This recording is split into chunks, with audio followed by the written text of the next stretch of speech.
Hey Waffle Gang, I do hope you're well. My name is Mark and today we're checking out some more Reddit stories, and if you do love a Reddit story, why not consider hitting that like, subscribe, maybe that notification bell too, and let's crack on with today's first story. Much love guys. Now today's first story comes from Throwaway Wife Flash from the Am I the Arsehole Here subreddit, and it says, Am I the arsehole? My wife got her boobs out on a night out. My friend told me. I said I don't care. And it's causing a lot of drama. My wife, 41 female, was on a night out with friends and ended up bumping into a few of my friends while out. They stayed together most of the night and at one point were in the smoking area at the back of a bar and got talking to a couple of younger women. One of them mentioned wanting to get her nipples pierced but was scared of the long-term damage. My wife then said, I've had mine done for 25 years and there's no damage to them. You want to see? The other woman said yes, so my wife turned her back to the crowd behind so only those around her could see and pulled her top down for what she said, and my friends confirmed was about 30 seconds. The other woman asked if she could feel them and my wife said yes, and after that the other woman said she could see and feel, and I'm assuming it's what it meant to say is there was no damage, and now she's convinced. The next morning my friend messaged me to tell me what happened. I said, I know, my wife told me. He then said she obviously didn't tell me the full story because I'll be more mad, and then proceeded to tell me the exact same story my wife told me. Lol. I appreciated him looking out for me, but I'm not mad and I don't really care. Since then I've had all sorts of messages from friends, some telling me I need to leave her, some telling me not to listen to others, and they can't believe all the fuss. Even a couple of friends have said things along the lines of, if you let your wife get away with this, it will encourage my wife to behave like this. Like I should punish her or something. Came to a bit of a head yesterday, as a few of us play the same Sunday league football side when a couple of my friends were joking about it, and one of them said, if I go tell her I want my nipples pierced, will she show me? And I laughed and said, no harm in asking. Then one of my other friends said, she probably will, the slag. And I lost it and went for him. We got pulled apart, but since then, tensions have been quite high with most people supporting me, but a few saying it's my fault for not seeing the truth and not seeing how bad the situation is. I genuinely don't know what else I could have done different here. I'm not bothered about it, I'm really not, and I don't need people to be offended on my behalf. When we go on holiday, she will be topless all day at the beach where hundreds of people can see her. I can't believe all the fuss about some nipple piercings. So, am I the arsehole for not caring my wife got her boobs out on a night out? Ember Sparkling says to this one, your wife showed a piercing, not committed a crime, and your so-called friends are acting like the morality police. If their marriages are so fragile that your wife's free spirit is a threat, that's a them problem, not yours. Opie says thank you, I'm glad I'm not going crazy. TPDZ says, if your friends are calling her a slag and other names to your face, they're saying much worse when you're not around. Good on you for standing up for your wife, but you need new friends or friends that at least respect you and your wife. Open Birthday says, I second this opinion. Your wife did nothing wrong and it isn't anybody else's business to have an opinion on how she behaves. Honestly, if these so-called friends are calling your wife slurs in front of you, then they aren't your friends or worth the breath it takes to tell them to shut their dirty mouths or scrub their dirty minds clean. I'm proud of you for standing up for your wife. Many lesser, more insecure men would have caved to the peer pressure. Technological Tomato says, not the arsehole here. It's not like she was showing them in a way to be sexual. She was showing her piercings to someone who has contemplated getting the same piercing. Screen Downtown says, yeah, context matters. Showing a piercing isn't the same as showing off in a sexual way. And yeah, I was kind of thinking along those lines as well. You know, she was showing to help somebody else out in the situation who was contemplating getting a piercing. And it just felt as simple as that to me. But OP came in with an update around 9 days later and said, hey, just wanted to provide an update, clear a few things up from my first post and say a big thank you to everyone who responded. A lot of people said I need to change my friend group, but it's only been 5 friends who are getting bent out of shape about this. The rest have been fine about it and say it's no big deal. When she got her boobs out, the 2 girls she was talking to could see. 2 of her friends could see, and 2 of my friends could see. Neither of these friends complained or see it as a big deal. In the UK, a smoking area is an outside area, and this was one down some stairs too. and the 6 people who saw were the only people in the smoking area at the time. But she had her back to the bar, so anyone coming down the stairs wouldn't see. Now, onto the update. First of all, me and my wife are still cool, and it doesn't bother me one bit what she did. She messaged me that night saying, "Just had 2 20-year-old blondes playing with my nipples." I assumed she meant men, so replied, "Looks like someone is getting spit roasted before they come home." And then said something about, "At least I can play on my PlayStation for longer," as I was picking her up when she was done. That's what our relationship is like. We joke and mess around and are honest with each other. As for the Sunday League football team, I didn't play this week and doubt I will again. Of the people who are being weird about my wife, 3 of them play for the team, and I decided I can't be around them. I'll play for my brother's team instead from now on. The rest of my friend group are fully behind me, and have come to the decision to distance themselves from the weird ones. It's sad that this has drove a wedge in the group, but at least it got some of these people to show their true colors. I also want to say thank you to everyone who responded. You're all so cool and supportive, and my wife and I loved reading what you all had to say. Thank you so much. Cypher says, "Huh? I would have thought showing your titties would make more friends, not chase them away." Opie says, "Agreed." Scumbag Steven says, "Some people's insecurity really shows in situations like this." Opie says, "Yep, it does. It's sad." And Terra Alpaca says, "It's also very sad to see what these men really think of their wives. Hope these ladies find better partners." Snaf says, "Someone called your wife a slag, yet they think your wife showing her piercings to younger women interested in the same is the issue, is madness."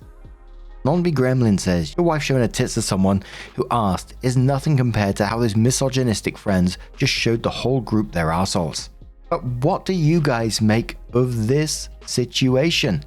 How would you feel if you was in OP's position? Let us know your thoughts down in the comments below, and let's move on to another story. Now, our next story comes from Large Challenge 6242 from the Am I the Arsehole Here subreddit, and it says, "Am I the arsehole for telling my husband he needs to book a hotel for us while we attend my sister-in-law's wedding, rather than share accommodations with his family? My husband and I are going to be traveling soon to attend his sister's wedding, along with our 1-year-old son. The plan was that we would land at his parents' place and attend one of the wedding ceremonies there. A few days after that, there's another wedding reception in my sister-in-law's soon-to-be husband's city. My in-laws plan to book a few train compartments for the entire family, and an Airbnb for the stay there, 2 to 3 days. I really don't want to be in a confined space with my in-laws for that long, especially with my son. My in-laws and I used to be cordial with each other until my son was born. A few weeks after my delivery, my mother-in-law and sister-in-law visited us to help. All they did was just find any opportunity to hold him, regardless of whether he was asleep or in my arms, criticizing me for being too clingy with him when I would put my foot down and basically started locking myself in my room with him. Lament how poor my cooking was and how sorry they felt for their poor son/brother who had to endure it. Until both my husband and I had had enough. My husband hinted heavily that they had overstayed their welcome. Since then, I got hounded for not sending enough pictures and videos of him and how I dress him. So I'm grateful we're far enough away that we see them rarely. I told my husband a couple of days ago that I'd rather we just fly from his parents' place to the other city and just stay at a hotel while we attend the second ceremony. My husband said that would make us look snobbish. He himself wasn't over the moon about the whole itinerary, but it was a family event, and we should be with family. The fact that he wasn't into it frustrated me even more, because, we're all making ourselves uncomfortable for what then? We got into an argument. His mother and sister's stay got rehashed, and I told him he was choosing to make me uncomfortable, rather than potentially risk his family being affronted. Am I the arsehole? Commenter says to OP, not the arsehole. While it is a family event, being locked in with family for the train ride and then in an Airbnb will be very uncomfortable for everyone since you have a 1-year-old.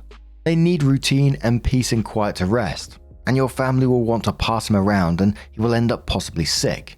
It's fine to have him visit with family for a reasonable amount of time, but he needs to nap and play without overstimulation. Use him as your reason for the alternate trip plans and advise the family that you would feel horrible if his crying ruined everyone's fun time. You can even let them know that he is teething / starting his terrible twos early / possessed by a demon, so there is no pushback. If your husband really wants to stay with the family, let him know he will be in charge of the cranky 1-year-old, and you will be in another car getting a nap for yourself. Commenter says, how long is the train ride? Would going on the train but staying at a different location in a hotel be a compromise that would work for both of you? Opie says the train ride is 22 hours. A flight would be an hour and 45 minutes. Just thinking about that 22-hour train ride is stressing me out. Commenter says, not the arsehole. Let your husband spend time with his family. Make the flight and hotel arrangements for yourself and your son. Let him deal with the fallout. They already treat you poorly. Who cares if they think you are a snob? You are never going to be good enough for their son / brother. Why bother trying to keep the peace as so many people love to make others do? They didn't care about offending you by shit-talking whilst you recovered from birth. Which, what the fuck, they would not have eaten if it was me, because I would not have cooked for them. Both now and before your husband failed you. Do what you want and let him do as he sees fit. Maybe don't bother going at all. Your sister-in-law doesn't seem to like you, so why bother supporting her? Opie says thank you so much. I'm really glad to read the comments here. His comment about it coming across as snobbish had given me a bit of a pause, but honestly the train trip and the 3 days at the Airbnb have been on my mind this entire time. I'm going to take the flight there, even if my husband wants to take the train. I really want the 3 of us to stay at the hotel together though. I'm going to insist that we stay at a hotel again. Yeah, absolutely on OP's side in this situation. 22 hours on a train with people that talk shit about you. Absolutely not. In fact, I was very much with that other comment about not going at all, because I just wouldn't waste my time being around people like that. But OP comes in with an update and says, after reading the comments in my original post, I decided that taking the flight with my son rather than the train was non-negotiable. I'd hoped to convince my husband for the 3 of us to stay at a hotel. I brought up the topic with him again and said that a 22-hour train ride wasn't fair to our son. He's been doing really well recently with his sleep cycle, and messing that up for my in-law's sake wasn't right, regardless of what they ended up thinking. I was firm about it. He finally agreed. I thought it meant my son and I would be taking the flight and my husband the train, but he said he'd be taking the flight with us. He said the long train ride would be horrible for him without us, and his family would bring up me taking the plane, and he didn't want to be around for that. I was really happy and decided to bring up hotel accommodations, and he agreed on that too, saying that his family were already going to be mad at us for taking the flight, so at this point we might as well make ourselves comfortable. When he told his parents about this, they did not take it well. My mother-in-law complained about how everyone was looking forward to playing with and entertaining our son, that it was a family event and it wouldn't be fun without us. She even suggested to him that I could take the plane and my husband and son take the train, but my husband shut that down, said that our son doesn't react well to having his normal routine disrupted and would see them there. So that's that. This has been such a weight off my shoulders. Since we're taking the flight, we'll be there a day before everyone else and can tour the city by ourselves.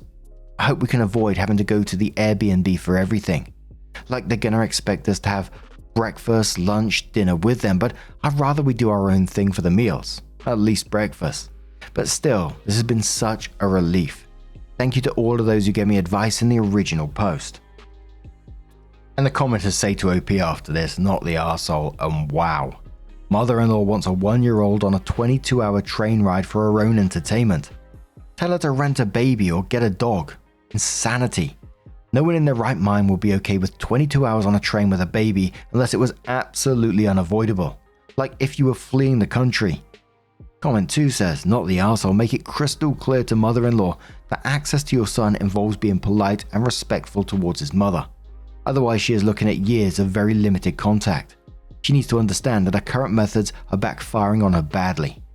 Opie says, we already have limited contact by virtue of where we live, thankfully. We made it known that she had overstepped lines when we politely but firmly suggested it was time for her to go back when she stayed over. But that hasn't stopped her from being overbearing regarding pictures and what he wears and what he eats though. So I don't even know if it's worth the trouble anymore. Comment says, I may have missed it in your post, but is your baby the first grandchild? Opie says yeah. He's the first grandchild on both sides of the family. And just in reply to one of OP's comments there about it not being worth the trouble anymore, you know, I think everyone's individual when they make these choices, but I think it's absolutely worth the trouble just to keep those boundaries in place and her not overstep, because I think just slowly over time, she will keep doing more and more till it gets to that point again where, you know, you have to stamp her down again, basically. But what do you guys make of this situation? 22 hours on a train with a baby. Holy moly. Let us know your thoughts down in the comments below. And let's move on to another story. Now, our next story comes from a throwaway account that says 21 female drunkenly kissed a lifelong friend, 22 male at a party, and he told me he loved me. How do I approach this? I mean, the title is pretty much it. James and I have been friends since 2nd grade. We've shared practically everything with each other, been there for each other, and when no one else was. We tell each other I love you pretty often. Here's my family. I don't drink much, ever, and James had begged me to come with him to his friend's apartment for drinks and games. I decided to let loose. Bad move on my part and drank too much. He had a bit to drink as well, but not nearly as much. He saw I was warm and loopy, so he took me out for some fresh air. Honestly, this bit is pretty fuzzy. I just remember laughing and going to kiss his cheek like I would my mother. But it didn't end that way. I missed and kinda hit the corner of his mouth, and he took that as an invitation to really kiss me. We kind of made out, and then he told me he loved me, and I told him I loved him too, because that's what we always say. But he responded with something like, no, like I am in love with you. And then I puked in a bush and he took me home. Still quite embarrassed about it. It's been a couple of days and neither of us has brought it up. I'm kinda confused about my feelings. I haven't really been in love before, but I do love him and I've always considered him my person. Am I being obtuse? How can I bring the topic up with him? Because I do want to discuss it once I figure myself out. Commenter says, next time you guys are alone together, just say, hey, I want to talk about the other night. But I would 100,000% please figure out your own feelings / what you want before you do that. Someone said, I had a BFF woman when I was younger. We both got married to other people, divorced, caught feelings later, and I've been married for 22 years. Another one says, process how you feel and then talk it out.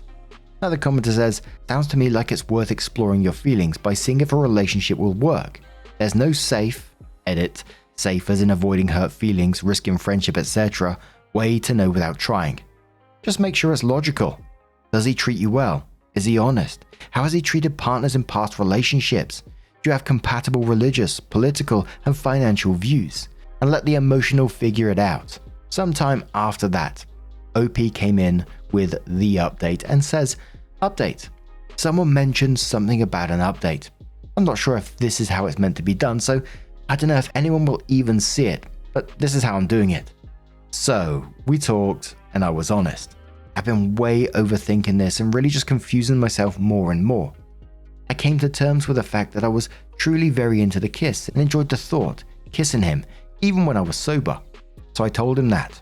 But I also told him how nervous I have been about our relationship because I've thought of him as someone who will be in my life forever since 6th grade. I have never been lucky in love. The thought of us parting ways because our relationship goes south makes me feel legitimately ill, and I told him that too.